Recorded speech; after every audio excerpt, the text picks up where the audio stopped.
हरिहन्तो भगवन्त इन्द्रमहिता सेताश्च स्थिता आचार्या जनशासनोन्नतिकरा पूज्याय पाध्यायका श्री सिद्धान्त सुपाठका मुनिवरा रत्नत्रयार्थका पंचते परमेष्ठिनः प्रतिदिनं कुर्वन्तु नो मङ्गलम् कुर्वन्तु नो मङ्गलम्। महादिव्या कुक्षेरत्नम् शब्दजीत रवात्मजम् राजचन्द्र महं वन्दे तत्त्वलोचनदायकम् प्रभु तत्त्वलोचनदायकम्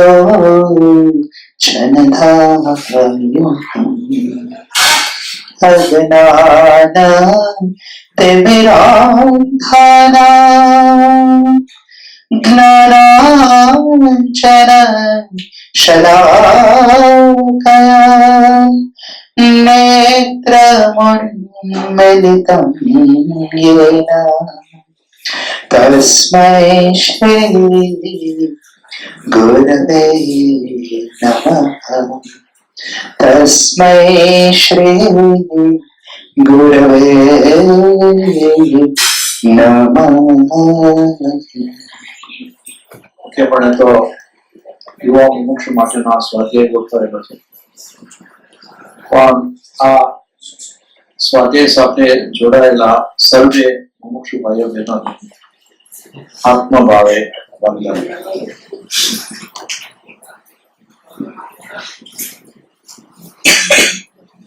સ્વાધ્યાયનો જે વિષય છે એ વિષયનો એક સ્વાધ્યાય તો ઓલરેડી થયેલો છે, પણ એ જ્યારે થયો ત્યારે બધા મુમુક્ષુની વચ્ચે નથી થયો. અને જે અપેક્ષાથી સ્વાધ્યાય થયો એ અને હવે મુમુક્ષુની વચ્ચે જે સ્વાધ્યાય કરવાનો છે એમાં થોડોક અપેક્ષા થયો છે. પણ સ્વાધ્યાયનો વિષય છે મોંઘી મહત્વાકાંક્ષા.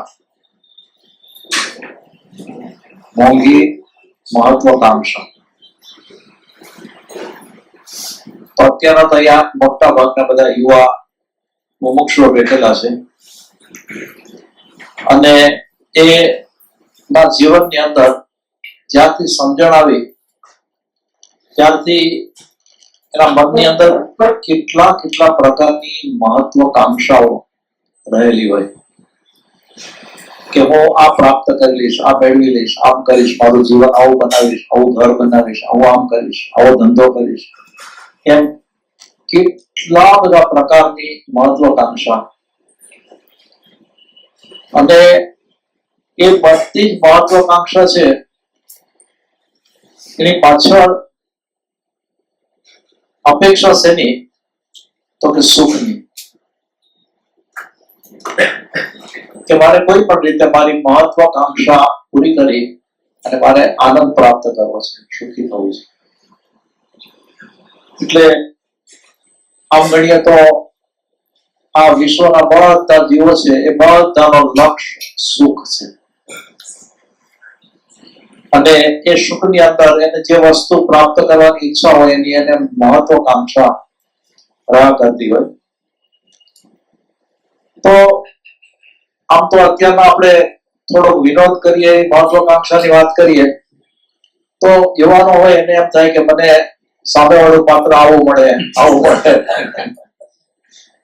પોતે ગમે તેવા હોય.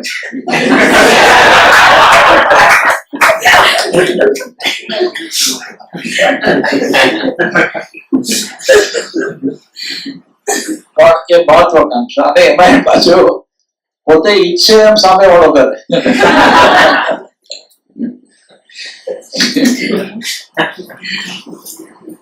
એટલે મહત્વાકાંક્ષાની અંદર તો બધાના જીવનની અંદર કેટલી અને કેવી વાતો વણાયેલી હોય. પણ હવે આપણે એ મહત્વાકાંક્ષા છે એની અંદર બંને રીતે પ્રેક્ટિકલ જે જીવન છે, પ્રેક્ટિકલ જીવન, અને એની સાથે સાથે આધ્યાત્મિક જીવન. કેમ કે આપણે બધા આધ્યાત્મ માર્ગના પંથી છીએ, અને પછી એ આપણી મહત્વાકાંક્ષા ત્યાં લાગવી જોઈએ, બરાબર યથાયોગ્ય રીતે લાગવી જોઈએ. એક સુંદર ગ્રીક કથા છે. એમાં એક વિચિત્ર માણસ હતો. એ રોજ દિવસે ભાગ્યની દેવીને ભક્તિ કરે, અને રાતના ઊંઘમાં એ ભક્તિને ભૂલી જાય અને દેવીને ગાળો દેવા માંડે. તો હવે આ દેવી છે એને એની બેનપણીને આ વિશે વાત કરી કે પેલી કહે, એટલે હવે એની બેનપણી શું કહે છે કે તું એને શાપ આપી દે. તો આ દેવી કહે છે પણ એ તો મારી ભક્તિ કરે છે. તો તું એને વરદાન આપી દે. તો કે જે રાતના ગાળોની ઠોર વગાડે છે એનું શું? ત્યારે આ એની બેનપણી છે ને એ કહે છે કે મને એક બીજો વિચાર સૂઝે છે. તો કે જલ્દી બતાવ. તો કે છે તું એનામાં અવનવી મહત્વાકાંક્ષાઓ જગાડ, એનાથી તારો હેતુ સરશે. બહુ જ બેઝિક વાત છે. તો મહત્વાકાંક્ષા એ એક વરદાન છે, અને એની સાથે સાથે એક અભિશાપ પણ છે. તો કે છે તારી વાત તો સાચી. એટલે મહત્વાકાંક્ષા જીવનનું એક પ્રેરણા બળ બની જાય છે. હવે આ મહત્વાકાંક્ષા જેને આપણે કોણ કહીએ, એ કેવો છે કે જીવનની પ્રેરણાનું બળ બની જાય. એને આ ધરતીનું કલ્યાણ કર્યું છે, એને એટલે કે મહત્વાકાંક્ષાએ આ ધરતીનું કલ્યાણ પણ કર્યું છે અને સત્યાનાશ પણ વાળ્યું છે. તમે તમારી આસપાસ જે કંઈ પણ માનવ સર્જિત વસ્તુઓ જુઓ છો તેની પાછળ આ મહત્વાકાંક્ષાનો જ ફાળો છે. રણ અને જંગલના મિશ્રણ જેવી આ ધરતી રૂડા રૂપાળા બાગ જેવી લાગે છે, તે આ મહત્વાકાંક્ષાને જ કારણે. માણસને એને જબરી પ્રેરણા આપી છે. તો બીજી બાજુ માનવ જાતનું સત્યાનાશ વાળવામાં પણ એનો ફાળો ઓછો નથી. અને હવે એના અનુસંધાનમાં કે છે કે કેટલા બધા યુદ્ધો અને હાલાકીઓ એક બે માણસના મહત્વાકાંક્ષાના પરિણામ રૂપ જ હશે. ગમે એવા યુદ્ધ થયું પણ એક બે માણસના મહત્વાકાંક્ષા. એમના મનમાં થયેલું કે દુનિયા જીતી લેવી, એમાંથી ભયંકર નર સંહાર સર્જાયા અને જાનમાલની હાનિ થઈ. કેટલાય ગામડા અને શહેરો ભસ્મીભૂત થઈ ગયા. આટલી હાલાકી સર્જ્યા પછી એ લોકો આ બધું માણવા એક દિવસ પણ જીવ્યા હોત તો સમજ્યા મારા ભાઈ, પણ એવું તો કશું જ બન્યું નથી.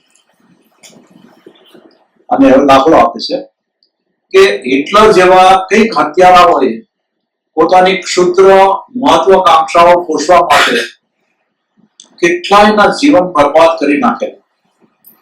પણ આપણે આવી વ્યક્તિગત મહત્વકાંક્ષાઓની વાત નથી કરતા.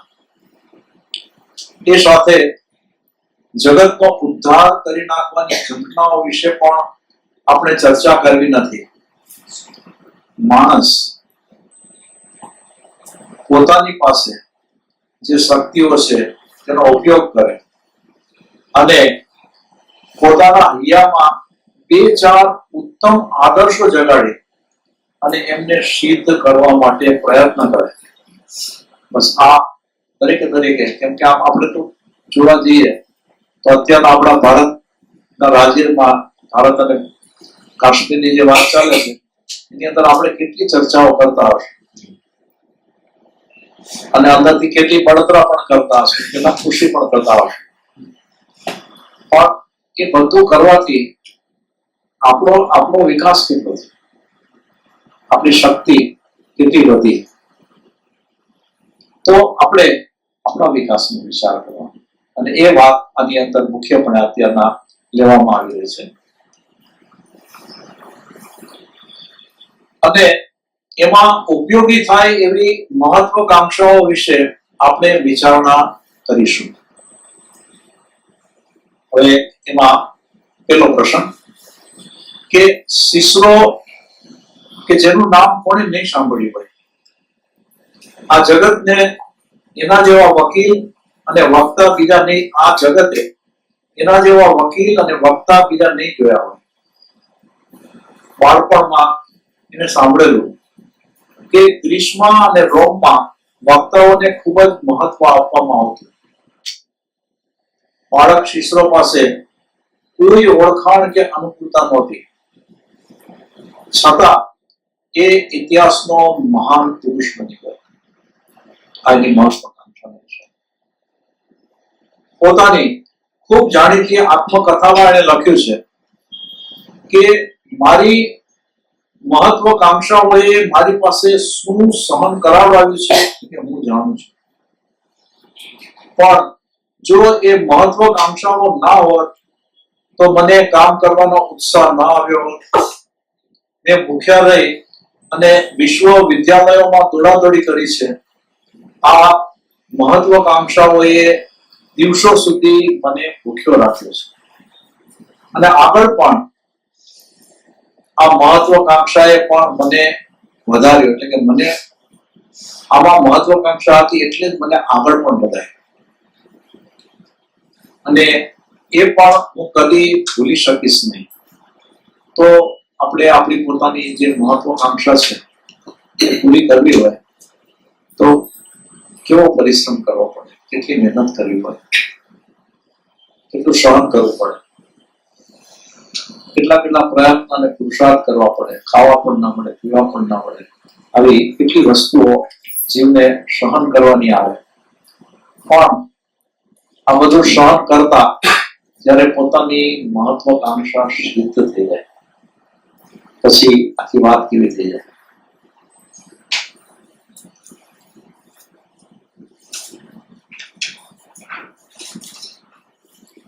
દરેક માણસને આવા અનુભવો થાય છે જેના જીવનમાં મહત્વકાંક્ષા ન હોય અને માત્ર જીવી જવાનો જ ખ્યાલ હોય.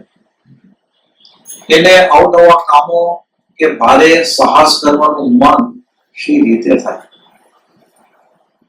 અને જે સાહસ ન કરે એને સિદ્ધિ પણ સી રીતે સાંભળે? સાહસ કરનાર બધા સફળ જ થાય એવું પણ નથી હોતું. સાહસ કરે, સફળ થાય પણ ખરા અને ના પણ થાય. પણ એમને ખાલી બેઠા રહીએ, કઈ કરે જ નહીં તો કઈ થવાનું જ નથી. એટલે ટેનિસન કહેતો કે અનેક નિષ્ફળ જાય છે ત્યારે એકાદ જણ સફળ થાય છે. જગતમાં આવું જોવા મળે છે. એટલે કેટલાક લોકો એવી દલીલ કરે છે કે જો પુરુષાર્થ એડે જવાનો હોય તો શા માટે મહેનત કરવી. હવે આવી જેની માન્યતા ઉભી થતી હોય એના માટે કહે છે કે આ આળસમાંથી જન્મેલી દલીલ, ને આ દલીલ છે એ જરા પણ યોગ્ય નથી. જીવનો ક્યારે પણ વિકાસ થવા નહીં દે. આમાંથી જે બધી વાતો છે એ મને એમ છે કે મોટા ભાગના બધા લોકોએ પોતાના પ્રેક્ટિકલ જીવનની અંદર અનુભવેલી જોઈએ. બરાબર જો વિચાર કરે તો અનુભવેલી જોઈએ કે પોતાની આળસથી પોતાને જે કરવાનું હતું એ કે કરી શક્યો કે ન કરી શક્યો, અને એનું શું પરિણામ આવ્યું, કેમ થયું, શું થયું, અને કેટલી વાત. અને જેને નક્કી કર્યું કે મારે આ કાર્ય કરવું છે, એની મહત્વાકાંક્ષા ઉભી કરી અને બરાબર લાગી પડ્યો તો એ કાર્યને સિદ્ધ કરી શકે. પણ મહેનત તો કરવી જ પડે. મહેનત વગર તો કંઈ પૂરું થવાનું છે.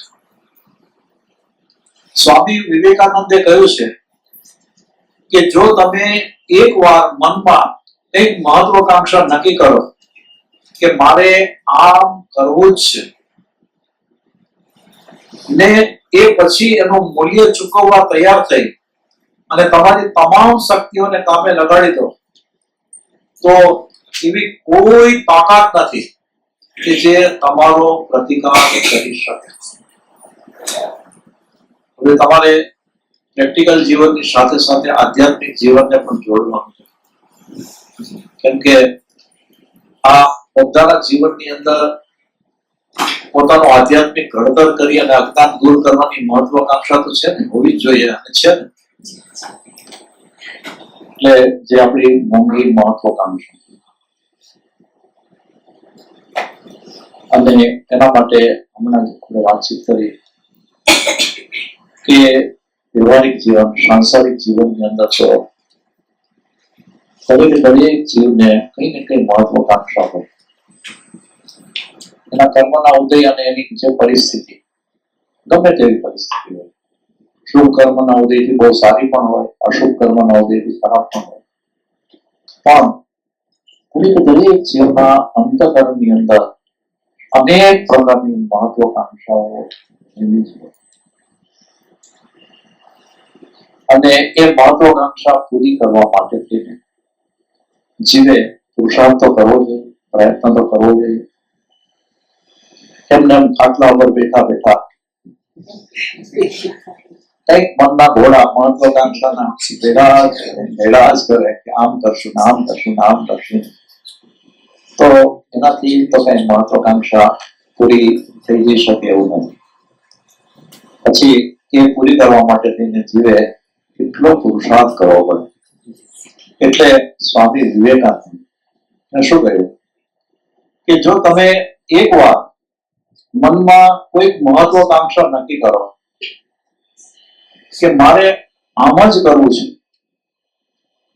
ને એ પછી એનું મૂલ્ય ચૂકવવા તૈયાર થઈ તમારી તમામ શક્તિઓને કામે લગાડી દો, તો એવી કોઈ તાકાત નથી કે જે તમારો પ્રતિકાર કરી શકે.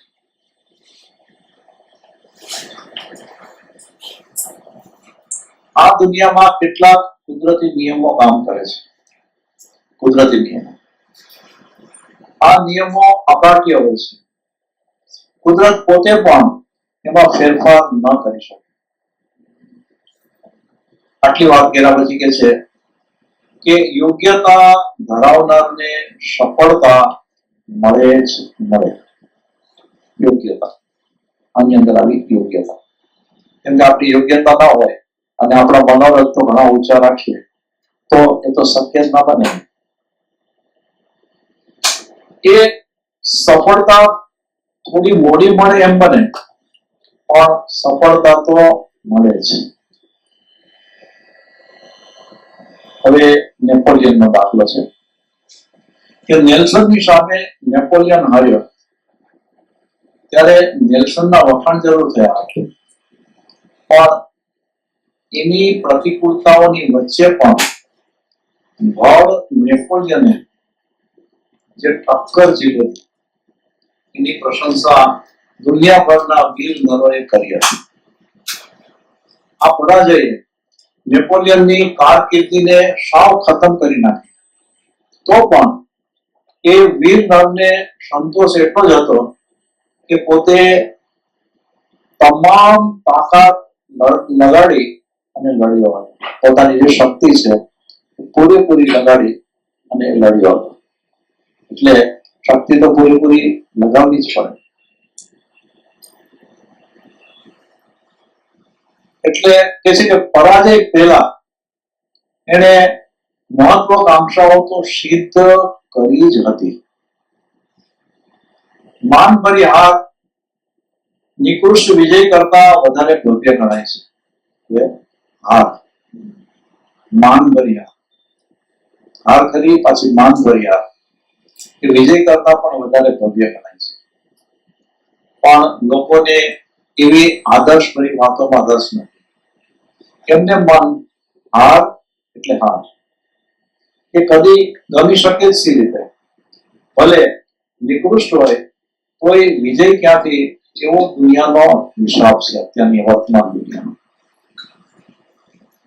બીજો પ્રશ્ન છે કે જાપાની પહાડ ખેડૂત શિબુકાવા જ્યારે પવિત્ર પહાડ ફ્યુજીયામાના આરોહણની તૈયારી કરવા લાગ્યો. બહુ જ કઠિન છે આ પહાડ ચડવું. ત્યારે એના શ્રીમંત કાકાએ એને કહ્યું કે ધારો કે તું નિષ્ફળ જાય તો એ કે છે ભાવ તો ખરો છે, તો પછી આટલી બધી ખંખાત શા માટે કરે છે? ત્યારે એ શું કે છે કે મારા મનમાં એક જ ઈચ્છા છે, ગમે તેમ કરીને આ પવિત્ર પહાડ ઉપર ચડવું. બીજો કોઈ વિચાર મારે નથી જ કરવાનો. બસ આ એક જ વિચાર, મારી હાથ થાય કે શું થાય કેમ થાય એનો વિચાર જ નહીં. બસ મારે આ શિખર ઉપર પહોંચવું જ છે. સફળતા નહીં મળે એવું લાગતું હોય માટે મહત્વાકાંક્ષા જ ના શીખવી એ કેવું? મોટા ભાગના માણસો કદાચ આ કારણે પોતાની અંદર મહત્વાકાંક્ષાના બીજને પાંગરવા જ દેતા નથી. ઘણી બધી જીવન વાટિકાઓ વૃક્ષ રહી જાય છે અને એનો પણ કારણ એ જ છે. આ વાત પછી આવે છે બીજો પ્રશ્ન છે કે રાજકુમાર શીલ નાનો હતો. હવે આ છે ને આ પ્રશ્ન જબરજસ્ત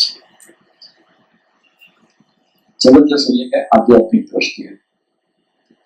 રાજકુમાર શીલ નાનો હતો ત્યારથી જ એને અનેક પરાક્રમ કરવા માંડ્યા હતા.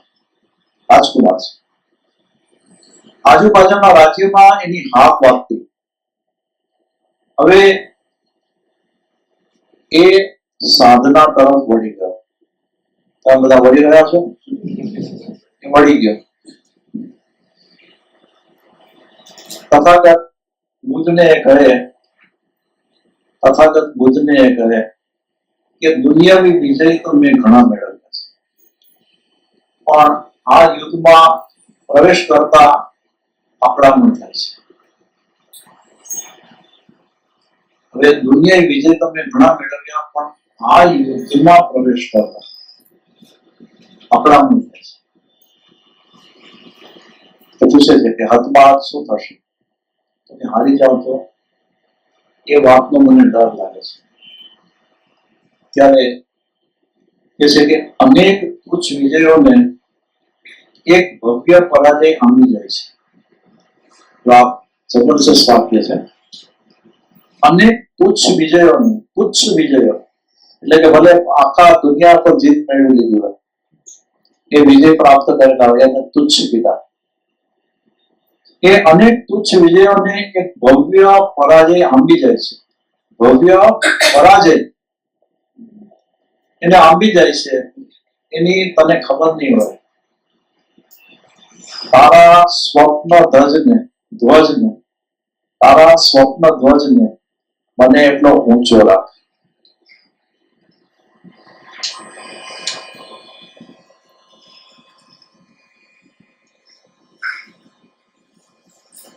તો હવે આટલી વાત કર્યા પછી બધાને લાગે એવી વાત આવે છે કે આપણે પણ આમ જ કરવાનું છે, અને એ પણ આને જેમ આ રાજકુમારે કીધું એમ છોડીને. એટલે આપણે પણ આમ જ કરવાનું છે. પોતાના સ્વપ્ન ધ્વજને બને એટલો ઊંચો રાખી અને પરિણામોની કોઈ ચિંતા કરવાની નથી. હવે આમાં આધ્યાત્મિકતા આવી ગઈ. આ વાતની અંદર પૂરેપૂરી આધ્યાત્મિકતા આવી ગઈ. પણ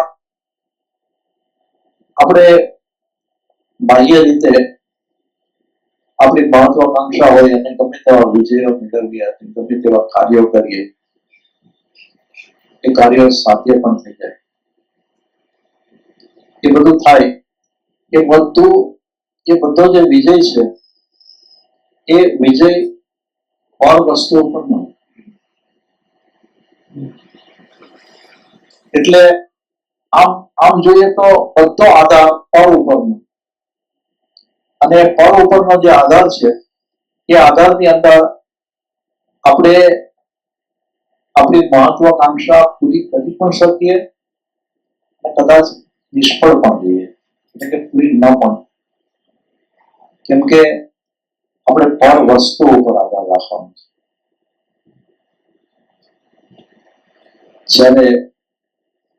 જેને પોતાના આત્મ સ્વરૂપની પ્રાપ્તિ કરવી છે, એ આત્મા ક્યાંય દૂર નથી.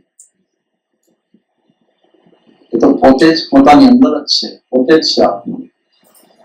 અને એના માટે થઈને બીજા કોઈ આધારની જરૂર નથી, પોતાના પુરુષાર્થની જેની જરૂરત છે.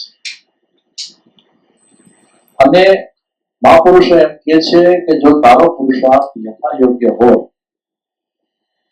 તારી શક્તિ તો બરાબર કામે લગાડે, તો તારો વિજય થાય ને થાય જ.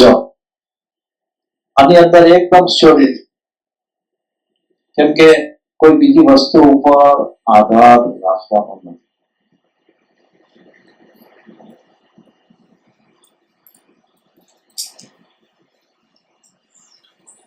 હવે બીજો પ્રશ્ન છે કે ઓલમર વિલર નામનો એક સેલ્સમેન હતો. શરૂઆતમાં એ સાવ નિષ્ફળ ગયેલો. પછી એને મનની તાલીમ શરૂ કરી, મનની તાલીમ. અને આજે 1 નંબરનો સેલ્સમેન ગણવામાં આવે છે. એને ઘણા પુસ્તકો લખ્યા છે. એને કહ્યું છે કે સફળતા મેળવવી હોય તો પહેલા તો વિચારી લેવું કે આપણને ખરેખર શું જોઈએ છે. પછી આપણી તકોનો બરાબર ઉપયોગ કરવો. આમાં તમામ મહત્વાકાંક્ષાઓ સિદ્ધ કરવાના રહસ્યો આવી ગયા. સમજી લઉં છું કે સફળતા મેળવી હોય તો પેલા વિચારી લેવું કે ખરેખર આપણને શું પ્રાપ્ત કરવું છે, શું મેળવવું છે. પછી એ પ્રાપ્ત કરવા માટેની જે તક, એનો બરાબર ઉપયોગ કરવો. આ વાત જણાવ્યા પછી કહે છે કે આમાં તમામ મહત્વાકાંક્ષાઓ સિદ્ધ કરવાના રહસ્યો આવી ગયા. આ વિષય નીકળ્યો જ છે તો બીજા પણ વિચારો આપણે કરી લઈએ. અને એમાં સૌથી અગત્યનો વિચાર છે પોતાના સમયનો યોગ્ય ઉપયોગ કરવાનો. બાપુજી પૂછે ને કે આમ સાધક એમ કે ભાઈ મારાથી બધા કર્મ નથી થતા. કેમ? તમે ટાઈમ નથી, સમય નથી. પછી બાપુજી છે ને આસ્તે કરીને પૂછે કે ચાલો કેટલા વાગે ઉઠો છો? ત્યાંથી ચિંતા શરૂ થાય. તે છેક સુરે ને ત્યાં સુધી પૂછી અને પછી બાપુજી એને બતાડે કે જો આટલો ટાઈમ તમારી પાસે છે પણ તમે એનો ઉપયોગ કરો તો થાય. તો સમયનો ઉપયોગ એના અનુસંધાનની અંદર સ્વામી રામતીર્થને એક ભાઈ કહે કે જાપાન દેશમાં આવી અને સફળતા વિશેના પ્રવચનો આપી અને તમે અમારા ઉપર ઘણા ઉપકાર કર્યો છે. આ રામતીર્થને કોઈ ભાઈ કહ્યું. ત્યારે કહે છે કે ચાલો મને આનંદ થયો. તમે એટલું જાણો કે સમય આપણું મહત્તમ સાધન છે. એ જ છે આપણું જીવન. જો સમય ન હોય તો તમે મહેનત શામાં કરો? આ વાત ખૂબ વિચારવા જેવી છે. આ વિશે જરા ઊંડો વિચાર કરવાની જરૂર છે. જો આપણી ચારે તરફ અવકાશ ના હોય તો? આ વિશે વાત નીકળતા એક મિત્રે પૂછ્યું કે સમયનો ઉપયોગ શું? તો કે એને શ્રમથી ભરી દઈએ કે પુરુષાર્થથી ભરી દઈએ કે, અને એ ન ભરીએ તો? શ્રમથી ન ભરી દઈએ તો? આમ તો એ જ આપણે બધા કરતા હોઈએ છીએ. તો એનો જવાબ શું છે જો સાંભળ્યું કે ખાલી શીશીની જેમ એ ખાલી રહી જાય. એટલું જ નહીં પણ એના જીવનનું કોઈ મૂલ્ય ન રહે. મહત્વકાંક્ષાને સિદ્ધ કરવા માટે સમય એ અમોઘ સાધન છે એ ભૂલવાનું નથી જ. નેપોલિયન, હવે આ નેપોલિયનનો જે દાખલો છે કે નેપોલિયન બોનાપાર્ટ પોતાના સમયના ઉપયોગ માટે ખૂબ જાણીતો હતો.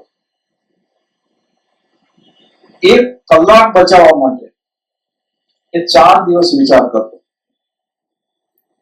તમને એમ થાય કે આ 1 કલાક બચાવવા માટે 4 દિવસ, તો થોડો સમય એટલો 4 દિવસનો કાઢી નાખ્યો. પણ બરાબર વિચારવાનું છે કે 1 કલાક બચાવવા માટે 4 દિવસ વિચાર કરતો, પણ એ 1 કલાકની રોજની બચત એને થોડા સમયમાં પૂરતો બદલો આપી દેતી. એક નવા ઉપસેનાપતિએ એને કહેલું કે તમે 1-2 મિનિટ માટે અકળાઈ જાઓ છો, એનું મને આશ્ચર્ય થાય છે. હવે સેનાપતિ એકાદ મિનિટ મોડા આવે ને તો આ નેપોલિયન અકળાઈ જાય, કેમ આટલા મોડા આવે? તો હવે સેનાપતિ કહે છે કે મને આનું આશ્ચર્ય થાય છે કે જે મને જે વિજય મળ્યો છે એ આવી મિનિટોની સંભાળ લેવાથી જ મળ્યો છે. ઓસ્ટ્રેલિયાના યુદ્ધમાં સાંભળજો. હવે ઓસ્ટ્રેલિયાના યુદ્ધમાં એ માત્ર 5 કલાકની ગોઠવણીને કારણે જીતી ગયો. ખાલી 5 કલાકની ગોઠવણી એના કારણે જીતી ગયો. જીવનમાં આવા 5 કલાકનું મહત્વ ઘણું હોય છે. એ આખા જીવન માટે ઘણીવાર મહત્વનો ભાગ ભજવી જાય છે. જેમણે પણ પોતાની ઝંખનાઓ પૂરી કરવી હોય તેમણે પોતાના સમયને સાચવતા અને યોગ્ય રીતે ઉપયોગમાં લેતા શીખવું જ જોઈએ. અને પ્રેક્ટિકલી જેને ખરેખર આત્મકલ્યાણ સાધવાની ભાવના છે, અંદરથી મનીષા તો સારી છે, પણ અંદર જે અંતઃકરણની અંદર બેઠેલી આળસ છે, ઓછી રુચિ છે, અને એવા અનેક કારણો છે કે એ કારણોથી એ પોતાનો પુરુષાર્થ યથા યોગ્ય રીતે કરી શકતો નથી. સમય તો કઈ થોડો ઉભો રહેવાનો, એટલે સમય ચાલવા જ માંડે. દિવસો, મહિનાઓ અને વર્ષો. અને જયારે એના જીવનની કોઈક એવી પળ આવે ત્યારે એ પોતે જયારે આ પુરુષાર્થની અંદર બરાબર રસ અને રુચિ ધરાવતો થઈ જાય ત્યારે એને એમ થાય કે મેં આટલા વર્ષનો સમય વ્યર્થ ગુમાવ્યો. જો મેં સમય ન બગાડ્યો હોત તો હું અત્યારના કઈ દશાએ પહોંચી ગયો. આવું બધાના અનુભવમાં આવવાનું અને કાં તો આવશે, ચોક્કસપણે થવાનું. એટલે સમયનો સદુપયોગ કરવો એ તો અત્યંત જરૂરી છે.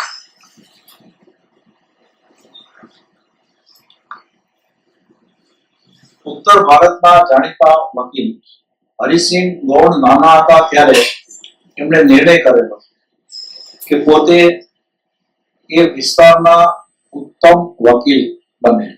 આવી એની ભાવના. એક વકીલે એમને પૂછેલું કે તમારો આ નિર્ણય સરસ રીતે પાર પડ્યો ને,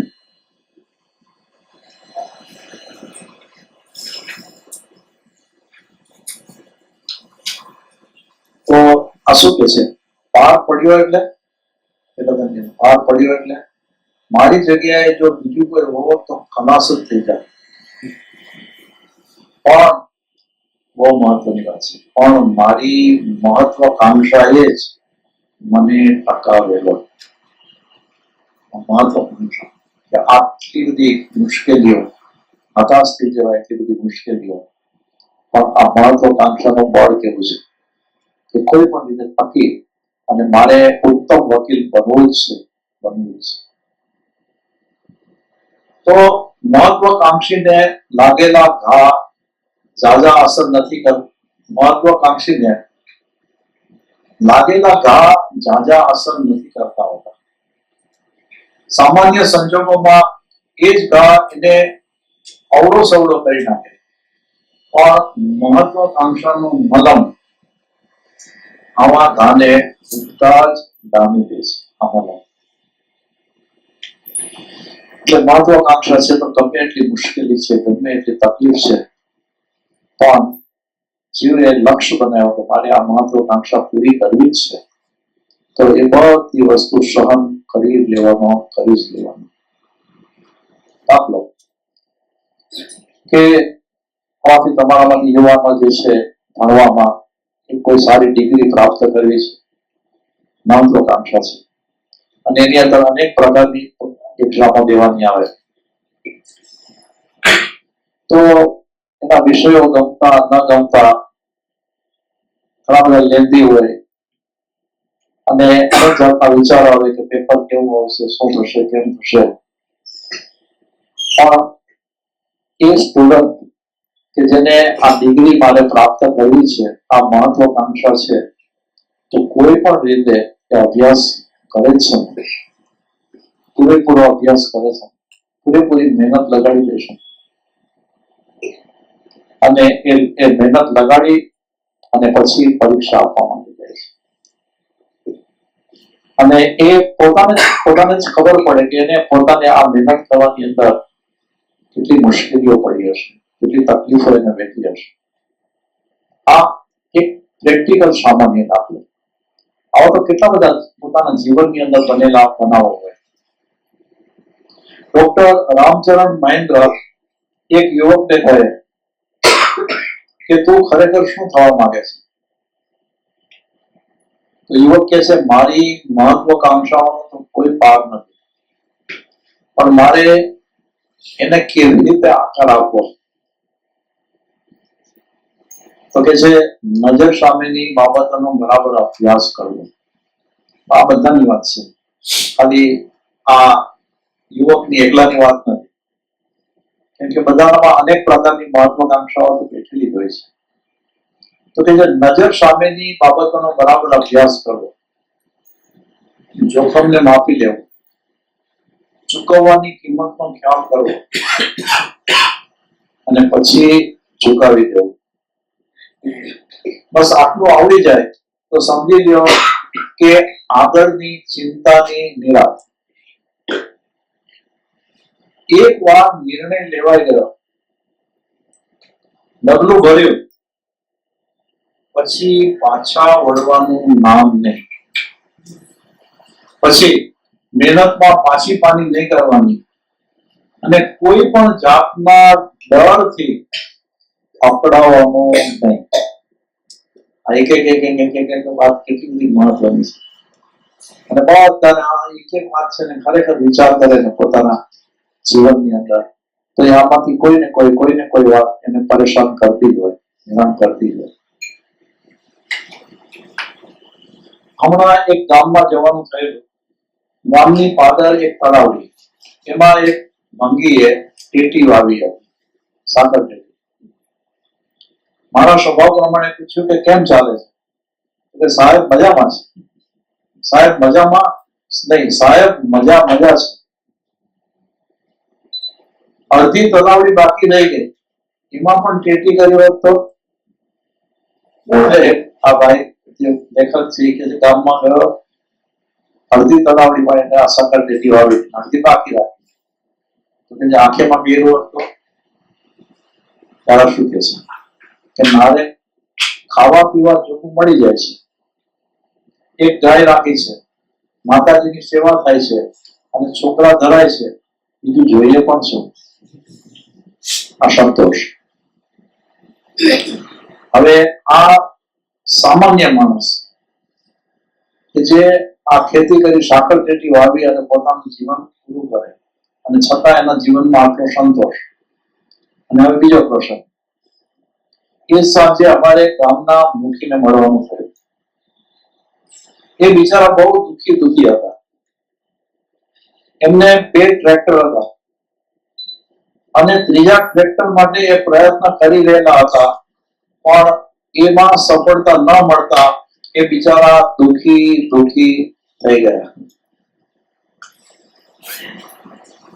તો મહત્વાકાંક્ષા અને સફળતા વિશેના દરેકના ખ્યાલો જુદા હોય છે. એક માણસ કે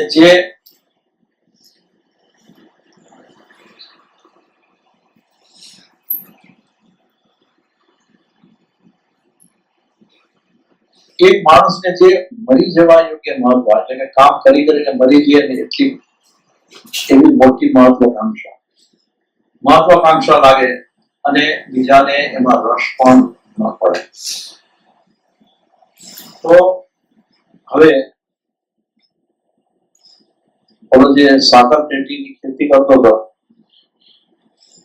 એ તો સામાન્ય માણસ, એની પાસે તો કદાચ મૂડી પણ ન હોય, રહેવાનું બહુ સામાન્ય ઘર કે ઝૂંપડું હોય, અને છતાં એના અંતઃકરણની અંદર સંતોષ. અને મુખી, ગામનો મુખી, એના પાસે 2 ટ્રેક્ટર, એટલે સમૃદ્ધ હતો, અને ત્રીજું ટ્રેક્ટર નહોતું મળતું હતું. પોતાના જીવનની અંદર પોતાની પાસે હોય ઘણું, પણ એને પાછું જે બીજું મેળવવાનું હોય ને એ ના મળે ને એટલે દુઃખી જ.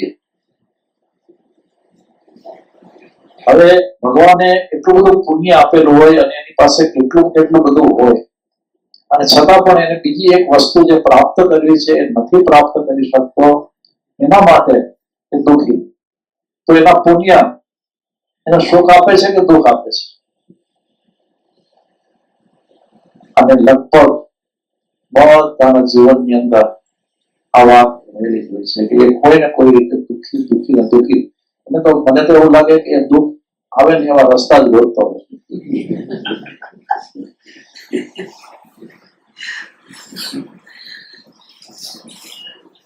રશ્કિનને એક કિશોરી કહે કે હું આ વિશ્વની શ્રેષ્ઠ અભિનેત્રી બનવા માંગુ છું.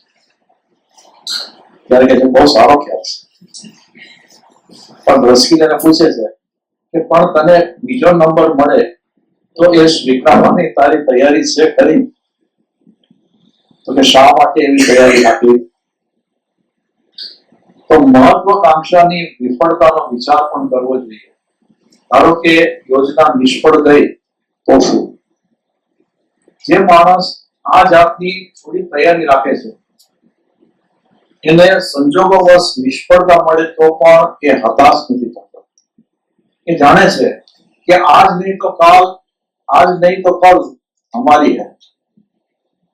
એને એ પણ વિશ્વાસ હોય છે કે પોતાની એક મહત્વાકાંક્ષા નિષ્ફળ ગઈ તો એના કરતા મોટી એવી બીજી મહત્વાકાંક્ષા સફળ થવાની જ.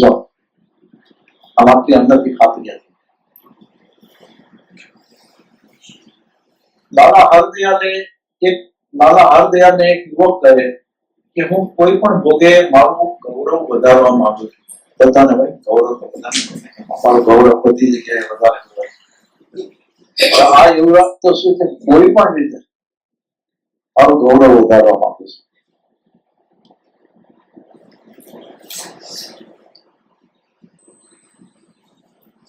અને મારું ગૌરવ વધારવા માંગુ છું એટલું જ નહીં, પણ એ માટે ગમે તે માણસનું ગમે તે થાય,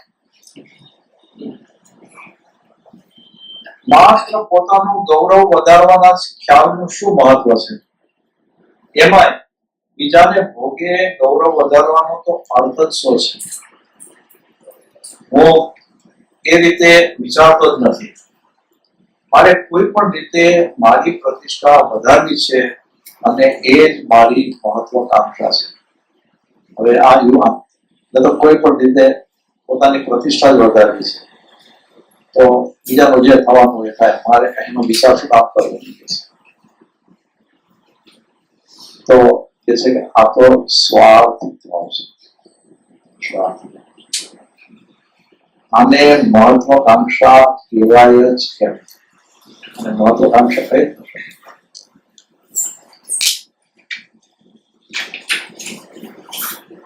શું કામ છે?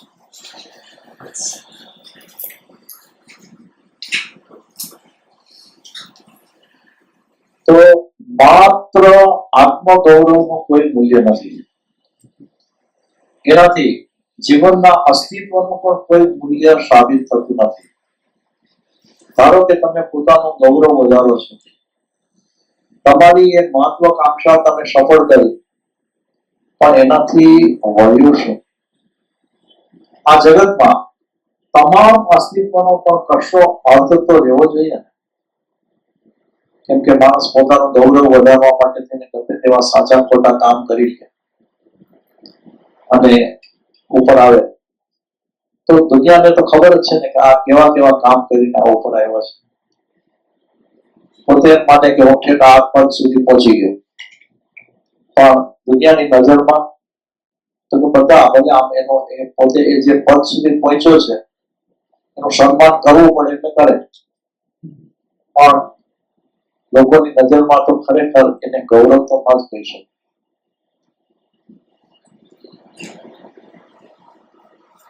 સંત નઝીર કહેતા કે જે માત્ર પોતાને માટે જીવે છે એને જીવતો કહેવાય જ નહીં.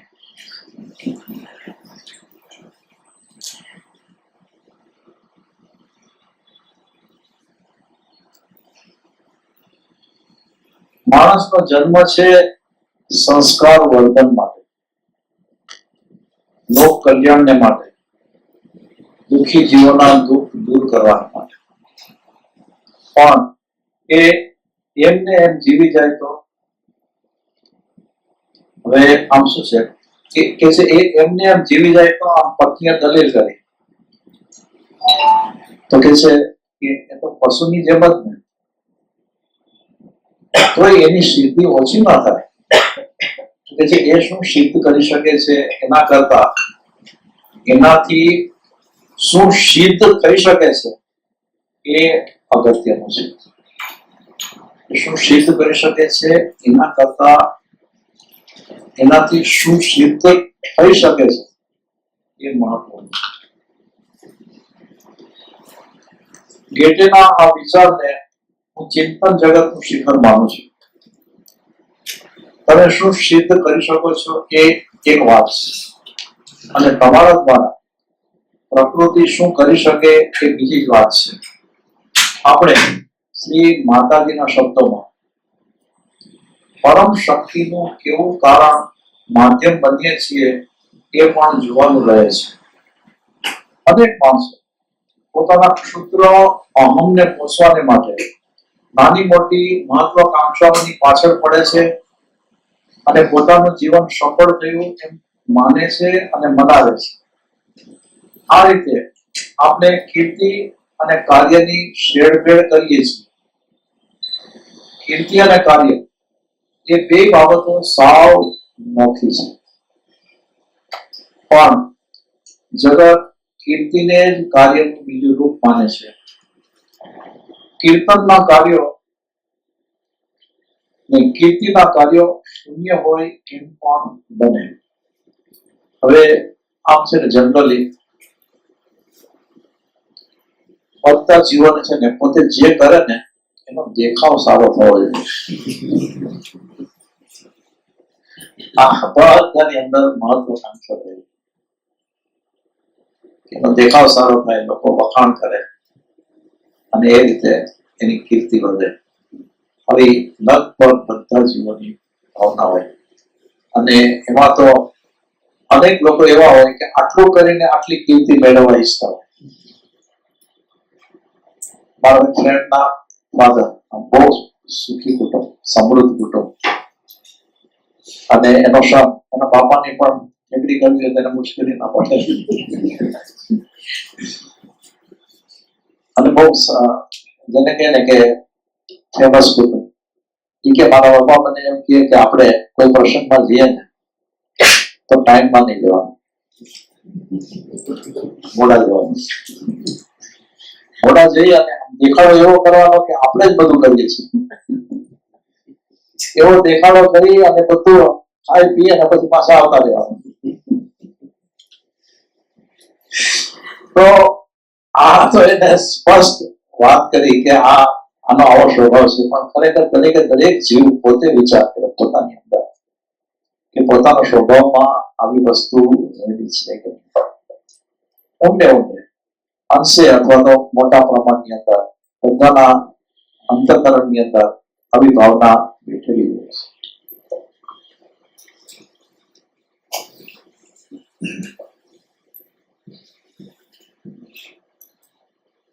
હવે અત્યારના જે વર્તમાન પરિસ્થિતિ છે, આપણી રાજકીય પરિસ્થિતિ અને સામાન્ય જીવનની પરિસ્થિતિ, એની વાત આપણને આના ઉપરથી દેખાય કે અખબારોમાં જેમના નામની છડી પોકારાતી હોય એવા મહાનુભાવો ઘણીવાર જગતના ક્ષુદ્રતમ જીવો હોય છે.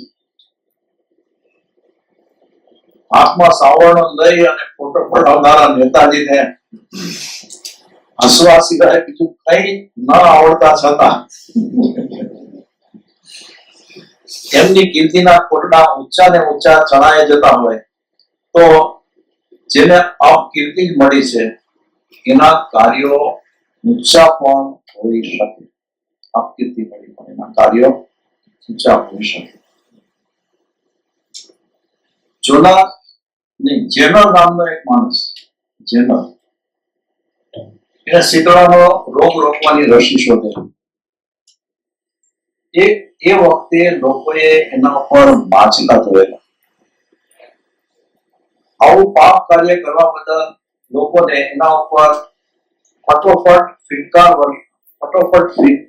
ફિટકાર વરસાવેલો અથવા તો વરસાવી રહેલા હતા.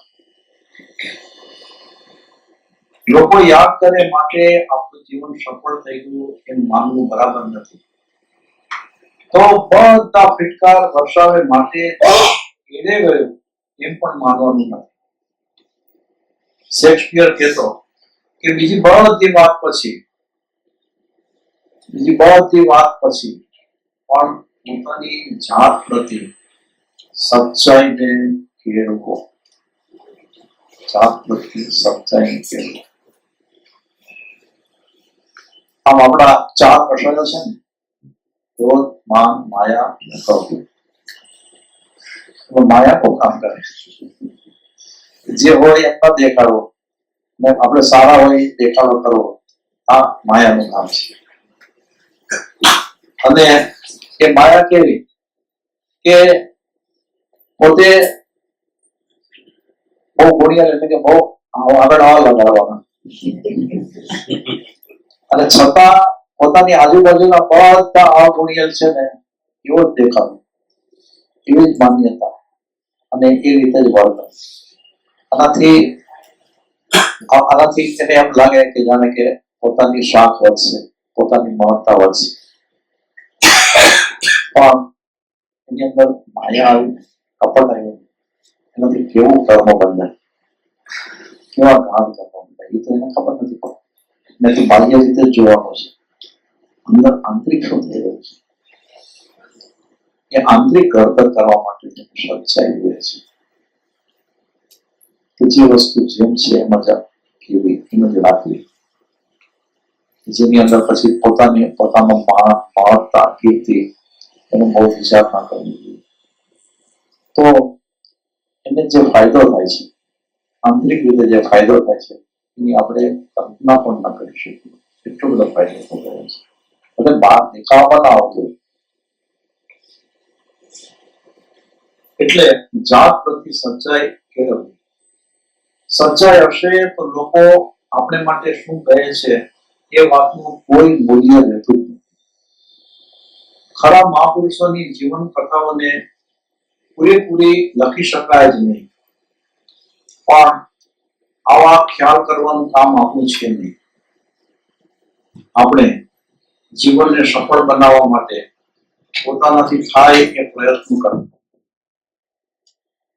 આપણું આધ્યાત્મિક જીવન સફળ કરવાની વાત મુખ્યપણે હશે અને એના માટે પૂરેપૂરા પ્રયત્ન કરવા જોઈએ.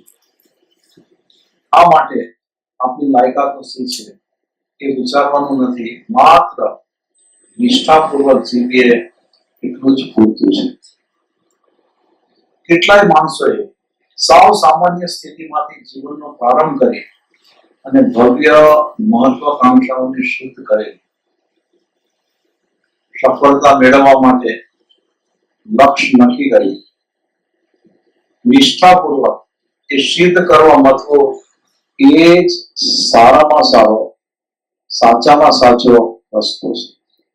ફરીથી લઉં છું કે સફળતા મેળવવા માટે લક્ષ્ય નક્કી કરી અને નિષ્ઠાપૂર્વક એ સિદ્ધ કરવા મથવું એ જ સારામાં સારો અથવા તો સાચામાં સાચો રસ્તો છે.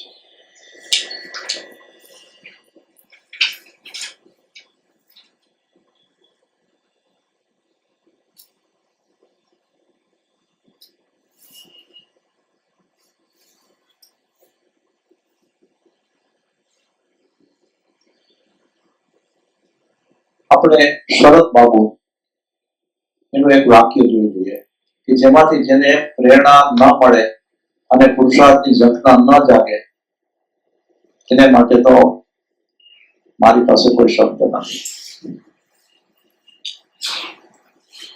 પોતાના સમયમાં સામાન્ય લાગનારા માણસો થોડા જ સમયમાં સ્વયં એક શક્તિ અને સત્તા બની રહે છે. જો તમે પોતાની અંદર આ પ્રક્રિયાઓને કામ કરવા દેશો તો તમારી મહત્વાકાંક્ષાને ચાર ચાંદ લાગી જશે. ચાર ચાંદ લાગી જશે. સામાન્ય લાગતા માણસ થોડા સમયમાં સ્વયં એક શક્તિ અને સત્તા બની જશે. આ વાત આવે ને એટલે અત્યારના આપણે વર્તમાનમાં નરેન્દ્ર મોદી ક્યાં હતા, એ શું હતા અને ક્યાં પહોંચી ગયા. પોતાના માટે નથી કર્યું, દેશને માટે કર્યું છે. તો જે આધ્યાત્મિક જીવન છે એ જીવનની અંદર મારે આ શરીર મારા હાથમાં છે ત્યાં સુધીમાં મારા અજ્ઞાનને દૂર કરી અને આત્મજ્ઞાનની પ્રાપ્તિ કરી જ લેવી છે. આ મહત્વાકાંક્ષા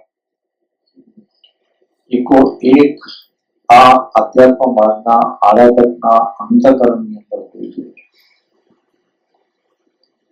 પછી એ મહત્વાકાંક્ષા એની શક્તિ બનવી જોઈએ અને એ શક્તિથી એને પોતાનો પુરુષાર્થ ઉપાડવાનો છે. આવી શક્તિપૂર્વકનો ઉપાડેલો જે પુરુષાર્થ હશે એ પુરુષાર્થ એના પરિણામ દેખાડશે ને એના પરિણામ એને જોવા આવે છે. અને જે પરિવર્તન થવાનું છે આંતરિક પરિવર્તન થવાનું છે અને આંતરિક પરિવર્તનમાં જે પણ થાય ને એને ખ્યાલ આવે આવે અને આવે છે. તો એક પ્રસંગ છે હવે આ લેખ ઉપરાંતમાં કે પંડિત ઓમકારનાથ ઠાકુર જેવા સંગીતકારો આ જગતમાં બહુ ઓછા થયા હશે. ઓમકારનાથ ઠાકુર એમને સ્વર સમ્રાટ નામે સંબોધવામાં આવતા. ગળા ઉપર એમનો એવો અજોડ કાબુ કે જ્યારે તાન છોડે ત્યારે સાંભળનારાઓ ઉપર ધારેલી અસર ઉપજાવે છે. આવો એનો સ્વરૂપ નકાર. પોતાના જીવનના અંતિમ દિવસો અગાઉ કલકત્તામાં એક મોટો કાર્યક્રમ આપેલો. શ્રોતાઓ રસિક હતા અને પોતે પણ એમાં બહુ અથવા તો પોતે પણ એમાં બરાબર ખીલેલો, એટલે કે પોતાની કળા બતાવવા માટે થઈ. અને આવી રીતે પરોઢના 5:30 વાગે મહેફિલ જ્યારે પૂરી થઈ ત્યારે કોઈને ઉભા થવાનું મન થતું નહોતું. કેવી હશે એની કળા? ત્યારે એક યુવાન સંગીત શાસ્ત્રીએ ઠાકુરના ચરણ સ્પર્શ કરતા કહ્યું કે આપે તો હદ વાળી નાખી. ત્યારે એ શું કે છે કે આ બધી નાદ બ્રહ્મની કળા છે. આમ ઠાકોરે વિનમ્રતાપૂર્વક કહ્યું. નાદ બ્રહ્મની કળાને વશ કરનારની નાદ બ્રહ્મની કળાને વશ કરનારી કળા પણ ખરી કે નહીં? ત્યારે કે છે બેટા, જીવનના 60 વર્ષ આ સ્વરોની ઉપાસનામાં લાગ્યા છે. 60 વર્ષ રિયાઝ વિના એક પણ દિવસ ખંડિત નથી થવા દીધો. સ્વરોના સંગીતમાં આખું જીવન ગાળ્યું છે. પછી ભગવાન કળાને સફળતા ન અપાવે તો કેમ ચાલે?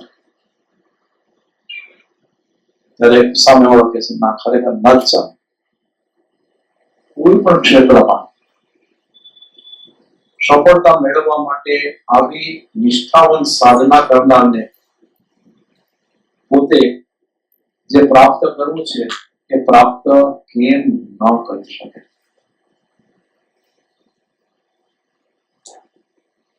કોઈ પણ પ્રવૃત્તિ સંગીત સાધના જેવી છે. એ રિયાઝ માંગે છે, સમર્પણ માંગે છે, નિષ્ઠા માંગે છે. એ હોય તો સફળતાને તમારે આંગણે આવવામાં સો વાંધો. અને વાંધાનો સવાલ જ ક્યાં છે? એને સ્વયં ખેંચાઈને આવવું જ પડે સફળતા. આવી આ વાત છે. પણ આવી રિયાઝ પુરુષાર્થ એ સાધકનો હોવો જોઈએ. તો આ મહત્વકાંક્ષા, મોંઘી મહત્વકાંક્ષા, ભલે સાંસારિક જીવનમાં ગમે તે હોય મહત્વકાંક્ષા, પણ એ મહત્વકાંક્ષાથી આપણે જે સુખ મેળવવાનું છે, જે સુખ મેળવવાનું છે એ ક્ષણિક છે. અને એ પણ કર્મના ઉદયમાં હોય તો જ મળવાનું છે. અને એ સુખની પાછળ દુઃખ તો રહેલું છે. અને એનાથી જીવ છે એ પોતાના જીવનની અંદર જે દુઃખો છે, દુઃખોથી સંપૂર્ણપણે મુક્ત થવાનો જ નથી. જોઈ છે સુખ, પણ દુઃખથી મુક્ત થવાનું. દુઃખ ચાલુ જ રહેવાનું, કેમ કે એના જન્મ મરણ ચાલુ રહેવાના. જન્મનું દુઃખ, મરણનું દુઃખ, અને એ ઉપરાંત જે બીજા કર્મો કરેલા છે એ ઉદયમાં આવતા જાય અને જીવને દુઃખી કરતા જાય. તો મહત્વકાંક્ષા સુખ માટેની છે, અને સુખ મળતું નથી જો સંસારિક કાર્ય કરે છે તો. પણ જો જીવ બરાબર આ વાત સમજી જાય, અંતઃકરણની અંદર વિશાળથી, અને પોતાનું અજ્ઞાન દૂર કરવું, આ મહત્વકાંક્ષા પોતાના અંતઃકરણની અંદર એકદમ દ્રઢ અને મજબૂત કરે તો એ ખરેખર જો એનું અજ્ઞાન દૂર થાય તો જે આત્મામાં જે સુખ છે એ ક્ષણિક સુખ નથી, એ શાશ્વત સુખ છે. એક વખત એ સુખ પ્રાપ્ત કર્યા પછી એ સુખ હંમેશા રહે એવું સુખ છે. અને એ સુખ પછી જીવને આ સંસારની બાહ્ય કોઈ પણ વાત પ્રાપ્ત કરવાની મહત્વકાંક્ષા હોતી જ નથી. એ બધી મહત્વાકાંક્ષાઓ સાધી જાય. માટે આ મહત્વાકાંક્ષાને બળવાન રાખવાની છે, મજબૂત રાખવાની. બસ આટલી વાત કરી. સદગુરુ.